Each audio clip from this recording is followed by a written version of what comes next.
¿Qué tal? ¿Cómo están ustedes? Le damos la bienvenida a Puntos de Vista por el canal de la Cámara de Diputados, siempre para abordar temáticas del debate público, que están instaladas por lo demás en los comentarios, y particularmente ingresar en la esfera que en su momento obtuvo, por supuesto, una gran connotación en torno al uso de la cannabis sativa. La normativa en cuanto a su aprobación, legitimidad, con fines terapéuticos, consumo individual. ¿Qué ha pasado con este proyecto que para muchos también ha ido perdiendo quizás aquella notoriedad de la cual estábamos hablando? Nos encontramos junto al diputado Vlado Mirosevich. Diputado, muchas gracias por acompañarnos. Hola Claudio, gracias por la invitación. Para hablar de este tema que para muchos es un tema ya de madurez de una sociedad que culturalmente se enfrenta a este tipo de sustancias de manera distinta, pero en su momento un proyecto que congregó muchas miradas. ¿Qué ha pasado con él? Sí, el proyecto sigue en la Cámara. Nosotros cuando lo redactamos con un propósito que era bastante visionario, porque en el fondo lo que reconocía era el derecho a la libertad individual, que cada uno pueda consumir la sustancia en la medida que no afecte al resto de la sociedad naturalmente, y por tanto se desprendía de nuestro proyecto el uso medicinal, naturalmente, el uso recreativo y también el uso espiritual, si alguien tiene esa connotación. Lamentablemente el proyecto fue variando y se le han ido poniendo algunas trancas. Un proyecto que a mi juicio es absolutamente necesario para respetar la libertad individual, pero también para combatir el narcotráfico. Es decir, me imagino mucha gente que nos está viendo en su casa y ha tenido la oportunidad de ver la serie Narcos de Netflix, se da cuenta lo dañino para una sociedad que significa el crimen organizado que está asociado al negocio de la droga.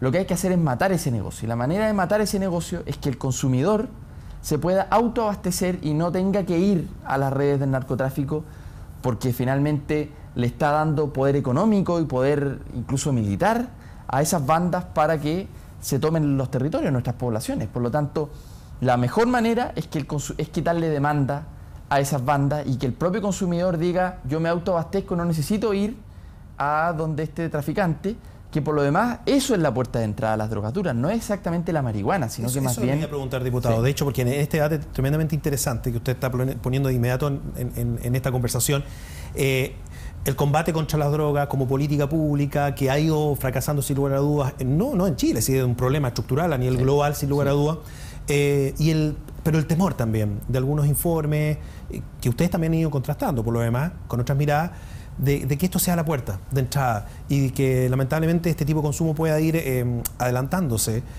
prematuramente en los rangos etarios de los jóvenes. Sí.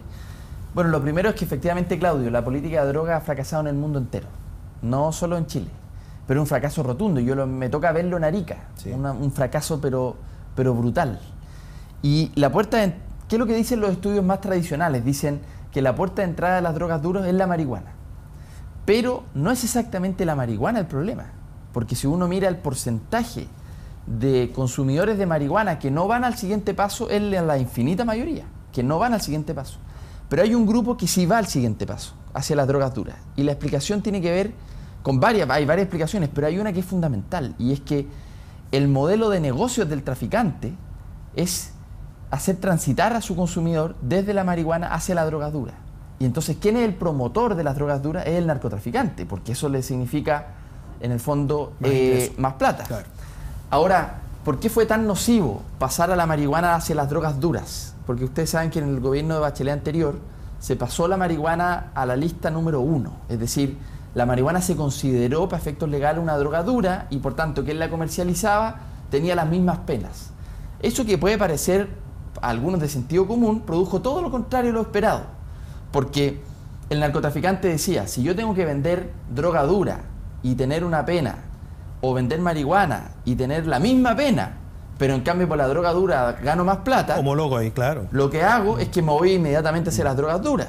Entonces, subir a la marihuana hacia la droga dura no produjo un efecto de combatir ni al consumidor ni al narcotraficante, todo lo contrario. Fue un incentivo para que los narcotraficantes fueran hacia las drogas duras porque eran más rentables al mismo costo, al mismo riesgo de, en el fondo, tener las mismas penas.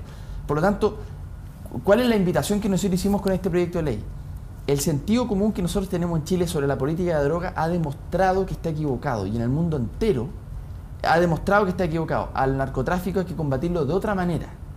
militarizando el conflicto como lo ha hecho Colombia, Brasil, México, lo único que hace es que las propias bandas se militarizan y genera un problema de corrupción y de protección desde el propio Estado, desde las propias policías, que es terrible. Yo insisto, vean la serie Narcos y se darán cuenta lo brutal que puede ser el poder económico de estos grupos de narcotraficantes. Y la manera de combatirlos es precisamente quitarles demanda. Ahora, ¿cómo ir avanzando en un proyecto que para muchos diputados comienza quizás a perder fuerza ante también cómo ha ido reaccionando la justicia en nuestro país? ¿Cómo ir creando o ir tapando probablemente esas brechas y además asociarlo a lo que es la vida cotidiana de los sujetos, donde los indicadores, las encuestas, como usted señala, diputado, nos están diciendo otra cosa por el momento? Sí. Yo, la verdad, con respecto a la justicia, la Corte Suprema ha hecho unos fallos en donde han absolvido a varios personas que habían sido perseguidas durante mucho tiempo por básicamente acusados de narcotráfico, personas que eran simplemente consumidores. Uno de ellos, el doctor Milton Flores. El doctor Flores lo que hizo fue recurrir en última instancia a la Corte Suprema pidiendo su absolución y la logró. Y el fallo es un fallo maravilloso porque le reconoce al doctor Milton Flores que nunca se le comprobó que era narcotraficante. De hecho, él es un psiquiatra, no es un narcotraficante. Lo que pasa es que tenía las plantas para consumo personal. Bueno, en ese fallo absolutorio, que es maravilloso, se le reconoce su soberanía con respecto a su propio cuerpo. Es decir, el ser humano es soberano para consumir lo que él estime conveniente en la medida que no dañe al resto de los ciudadanos. Bueno, eso fue lo que finalmente la Corte Suprema estableció como un principio, que ya es mucho más de lo que está discutiéndose hoy día en el Congreso. Nuestro proyecto original tenía que ver con esa inspiración, pero fue variando, se le fue poniendo una serie de cortapisas al proyecto que a mí ya dejó de gustarme y que con lo que hizo la Corte Suprema, que es de avanzada, me parece que ya nuestro proyecto pierde valor, porque las policías, incluso la PDI, Carabineros, la Fiscalía, la Defensoría Penal ya estaba en eso hace rato, pero ellos ya se dieron cuenta de que no tiene ningún sentido perseguir a consumidores. A quien hay que perseguir son a los narcotraficantes, pero no a los consumidores. Por lo tanto, Claudio, yo creo que nuestro proyecto ha ido perdiendo fuerza con estas últimas modificaciones que se han hecho en la Cámara, y yo lamento y siento vergüenza de que sea la justicia la que avance más que lo que avancemos nosotros como Congreso. Ha pasado en toda América Latina, ¿eh? En México ha sido la justicia la que ha avanzado antes que el Parlamento. Lamentablemente, parece que a los políticos le tenemos una especie de cobardía a hablar de estos temas.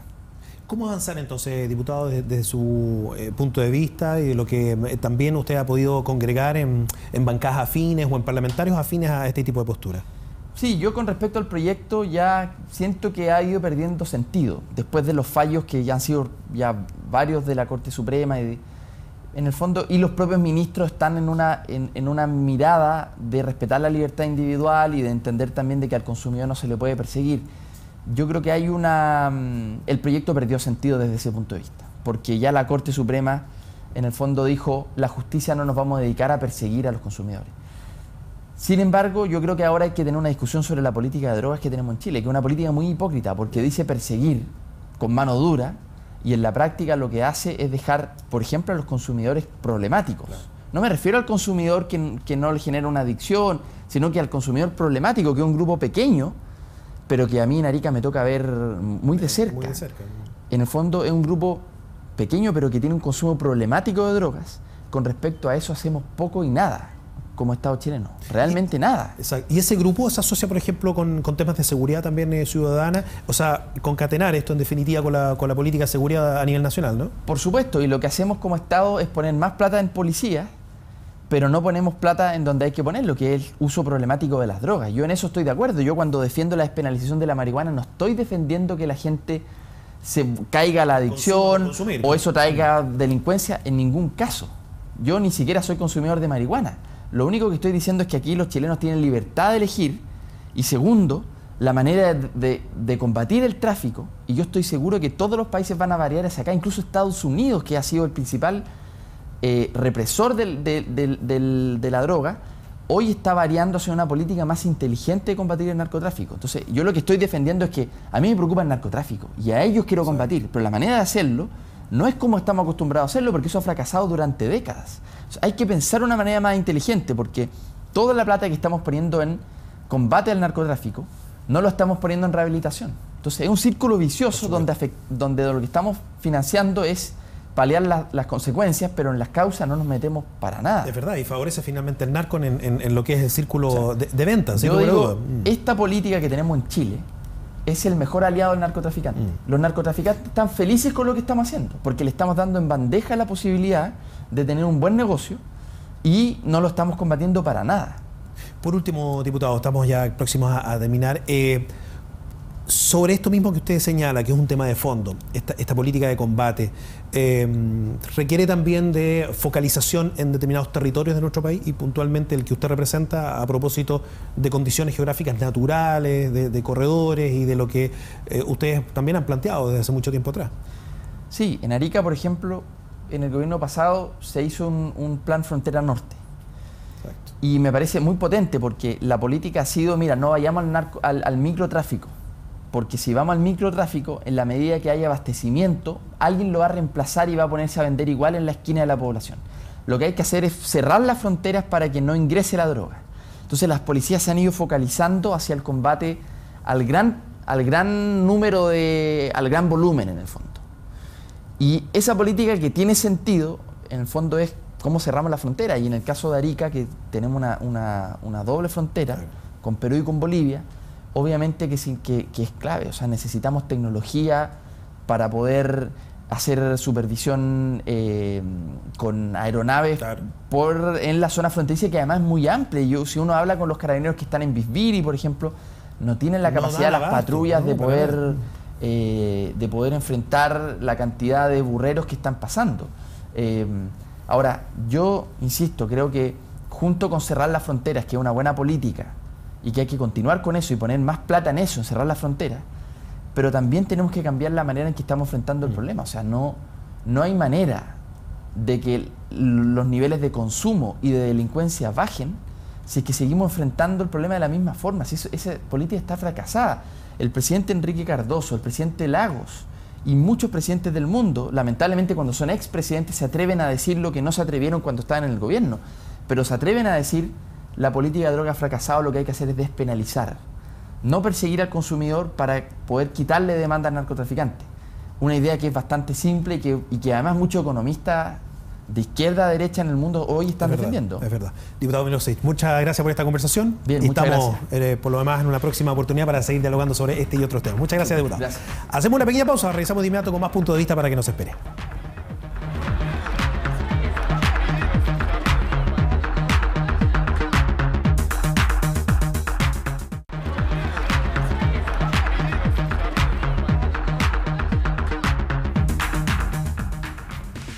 Regresamos a Puntos de Vista y seguimos dialogando sobre la realidad de la droga en nuestro país, particularmente el proyecto que buscaba normar los efectos de la cannabis, la marihuana, la figura popularmente conocida de esta manera. Estamos junto al diputado Jorge Rackbeth.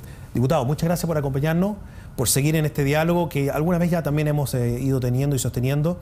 Y estamos analizando, porque a nivel de opinión pública el proyecto en su momento generó gran atracción, atención, pero se ha ido perdiendo. ¿Qué está pasando particularmente dentro del proceso legislativo? Bueno, ante todo saludarte y por supuesto también saludar a todos nuestros televidentes. La verdad las cosas es que no ha existido una claridad en el gobierno respecto de cómo abordar esta situación. Si bien es cierto, ha existido por parte de los parlamentarios de gobierno, de la nueva mayoría, el impulso de poder sacar adelante este proyecto que pretende darle mayor liberalidad a todo lo que significa el consumo de la marihuana. Pero por parte del gobierno, las cifras que ellos tienen evidentemente no son muy alentadoras, porque finalmente hay antecedentes y estudios que señalan de que son más los efectos adversos que los beneficiarios, que los beneficios que se pueden obtener en este tipo de cosas. Y de hecho, creo yo que el gobierno hoy día está con la postura de mantener la legislación que hay. Incluso yo creo que la legislación hoy día es hasta incluso permisiva. ¿En qué sentido? Miren lo que estoy señalando. No hay estudios claros y precisos que digan los efectos favorables absolutos del consumo de marihuana en el tema terapéutico. Hay sustancias que no se han analizado absolutamente respecto a esta situación. Alguien señalaba por ahí, de hecho un diputado de la propia Comisión de Salud decía, tiempo atrás la radioterapia todos decían que era beneficiosa, ¿ya? Y de hecho habían instrumentales que eran para temas domésticos que se ocupaba, y posteriormente se dieron cuenta que efectivamente la radioterapia generaba cáncer. Entonces, claro, efectivamente, a primera vista está el tema de que efectivamente la marihuana produce algunos efectos beneficiosos para la salud, pero hay sustancias que contienen la marihuana que todavía no se han analizado si producen a la postre algún efecto adverso. Y la legislación que permite hoy día permite que alguien pueda autocultivar con el permiso del Servicio Agrícola y Ganadero, SAC, ¿no es cierto?, una cantidad para ciertos temas terapéuticos o médicos. Y de hecho hay municipios que lo han solicitado, ¿no es cierto?, distintos colores políticos, pero no está analizado absolutamente qué otros efectos puede generar alguna otra sustancia. Lo que se quiere hacer con este proyecto incluso es avanzar más allá, liberalizar más, incluso permitir el autoconsumo y el autocultivo de la marihuana. Y resulta que a nivel internacional no han habido buenas experiencias respecto a este tema. El estado de Colorado, en Estados Unidos, o en el caso más cercano, el caso de Uruguay, hoy día hay una... Bueno, surgió crítica desde el propio gobierno uruguayo, por lo menos. De hecho, yo conversaciones que he tenido con la Cámara de Representantes de Uruguay señalan de que hoy día ellos han detectado que el consumo de tabaco que realizaban los niños entre 14 y 18 años se ha transformado en consumo de marihuana. Y sabemos, y hay estudios claros y precisos que señalan de que el consumo antes de los 18 años afecta todo lo que significa el desarrollo intelectual, genera adicción, sí, y todo lo que también señala el tema desarrollo cognitivo de los niños, exacto, de los jóvenes. Un cerebro en formación. Exactamente. Entonces, si dice, no, si esto es para mayores de 18, pero al liberalizarlo finalmente, quienes llegan a consumir estos son los menores de 18 años. Incluso hay intoxicación, en el caso del estado de Colorado, de niños, porque la marihuana se ha liberalizado tanto que en las casas los propios padres tienen, y los niños, así como acceden a los medicamentos normales, también acceden a la marihuana que ellos tienen. Hay gomitas de marihuana, hay bebidas de marihuana. Hay una industria en general. Exactamente. Entonces, ¿qué es lo que sucede? Que los niños acceden a ese tipo de cosas porque hay muchas veces descuido por parte de los padres. Por lo tanto, finalmente los efectos adversos son mayores que los efectos beneficiados. Ahora, sobre el tema, por ejemplo, de la causal terapéutica, diputado, ¿ustedes no se abren a ninguna posibilidad o bien podrían estar en cierta sintonía médica con ciertos casos particulares de personas, por ejemplo, que están en una situación lamentablemente ya de enfermedades terminales? ¿Ustedes cómo se abren a ese tipo de excepciones o ante la duda todavía mejor no ingresar en esa materia de ley? Respecto a este tema, y incluso corriendo el riesgo, sí, de que efectivamente hayan sustancias que puedan producir algún efecto adverso para la salud, en la Comisión de Salud se votó unánimemente en una oportunidad que finalmente se le dieran facilidades a las instituciones, a los particulares para el tema del autocultivo, con la respectiva autorización del Servicio Agrícola y Ganadero, el SAC. Por lo tanto, y para ese tipo de situaciones, claro, cuando ya hay una situación de enfermedades terminales, ¿qué podemos señalar respecto a esa situación? ¿De qué otros efectos adversos le puede generar a la salud de una persona que ya está en un tema de carácter terminal? Distinto es para una persona que consume sin tener algún tipo de patología y que finalmente puede generarle una situación de salud de carácter adverso. Exacto, es un tema de calidad de vida, finalmente ustedes lo plantean. Pero en general hay un pronunciamiento de la propia Comisión de Salud, de la cual yo formo parte, claro, y yo voté favorablemente, que se dieran las facilidades para que el SAC también entregara las autorizaciones del caso para ese tipo de situaciones de carácter puntual. Que en la práctica parece que ya sucede. Así es. Entonces, bueno, en la práctica efectivamente es así, claro, pero se están colocando ciertas trabas, entre otras cosas porque no existe certeza científica respecto de los efectos adversos que puede generar la salud futura. El otro gran tema también que se suele abordar en estas materias, lo hablábamos en la primera parte junto al diputado Milosevich, diputado, es el combate contra el narcotráfico y en general políticas públicas de seguridad que plantean en algunas posiciones la liberalización de este tipo de sustancias para comenzar por lo menos a aplacar el sentido de escalada del negocio. ¿Cómo ustedes están observando parte de esa situación en una política de drogas que en general en el mundo no ha funcionado del todo en muchas naciones o en la gran mayoría de las mismas y se ha transformado en un problema global? Sí, uno de los argumentos que se señala es que al liberalizarlo se evita el tráfico, ¿no es cierto? Ese negocio que hay de oculto. En primer lugar, quisiera señalar de que al consumidor no hay que criminalizarlo, ¿ya? Pero las experiencias internacionales señalan de que en esos lugares donde se ha liberalizado el consumo de la marihuana, hay otras drogas que finalmente aparecen y estos traficantes finalmente trafican con ese tipo de droga y la marihuana es la puerta de entrada para las otras. Por lo tanto, finalmente no se consigue el objetivo de eliminar estas bandas que finalmente operan y que lucran con este comercio que por supuesto es ilegal. Entonces, tampoco está absolutamente claro que liberalizarlo absolutamente va a disminuir este tráfico que existe de otras sustancias. Entonces después se dirá, bueno, liberalicemos las otras y vamos a llegar hasta dónde. Entonces, no por... es verdad que lo que usted plantea, siempre va a salir una sustancia nueva también. Entonces, ¿qué es lo que sucede? Modernizando el negocio. No busquemos la solución fácil respecto a este tema. Yo creo que aquí las políticas de prevención y de concientización de los jóvenes es muy importante. Hoy día, lamentablemente, quiero señalar de que hay mayor cantidad de jóvenes que creen que el consumo de marihuana es inocuo. Y eso es muy grave, porque antiguamente, hace 10, 15, 20 años atrás, todos creían que efectivamente dañaba la salud. Hoy día muchos creen que no la daña, que es beneficioso. Y eso se ha aumentando, evidentemente, esa percepción. Y eso no es bueno porque finalmente genera que todos crean que consumirlo es bueno. Y eso y ahí hay que hacer un tema de prevención antes de represión. Sí, eso es verdad. Y de cambio cultural, ¿cierto? Y de cambio cultural. Sí. Entonces, un tema súper complejo. Y reitero, la criminalización no es la alternativa en este tipo de cosas. La prevención lo es. Exacto. Por último, diputado, ¿usted cree que el proyecto no va a llegar a buen puerto, que se va a ir disipando, difuminando en parte en lo que conversábamos en un inicio? A ver, viene tendría que estarse votando ya dentro en breve plazo. Espero que alcancen a llegar algunos informes que se están pidiendo de la experiencia uruguaya. De hecho, hay un diputado que incluso pertenece a la nueva mayoría y que va a ir a Uruguay, que va a ver esta situación para no cometer los errores que cometieron otros países y después es muy difícil echar pie atrás. Claro, sobre todo cuando se empieza la implementación. Exactamente. Y los efectos adversos que generan la salud en muchos casos son irreversibles. Por lo tanto, vamos a ser nosotros responsables como Poder Legislativo de la salud de todos los chilenos en este caso y de los que puedan consumir marihuana, incluso de carácter legal. Diputado, muchas gracias por esta conversación, aclararnos en lo que va el proyecto, que ha ido aconteciendo y por supuesto sus puntos de vista, sus miradas en torno al mismo. Muchas gracias a ti, por supuesto, muchas gracias también al canal. Agradecemos al diputado, agradecemos también a ustedes su compañía y nos reencontramos en una próxima oportunidad con más puntos de vista. Seguimos abordando estas grandes temáticas de la discusión a nivel público. Que esté muy bien.